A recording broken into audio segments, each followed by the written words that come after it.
Okay, in this video I'm just doing a real simple test here, and you guys can make your own conclusions.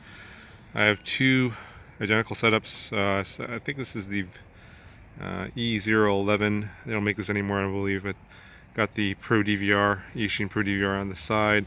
Dual diversity receivers in here, but I'm just going to be using one of the antennas. So I'm going to be testing the Realacc. This is the Triple Feed antenna, one of my favorite patch antennas. Very reliable, and I've got good results with this one. And then we're going to try out and this new one here, this URUAV. It's just a patch antenna. I think it's like an 8 dBi patch antenna. So yeah, just going to record the video side by side on the same flight on the tiny leader, which is at 25 milliwatts, and I'm just going to take it all the way down at this normal park that I normally fly at here, all the way to the end through these trees.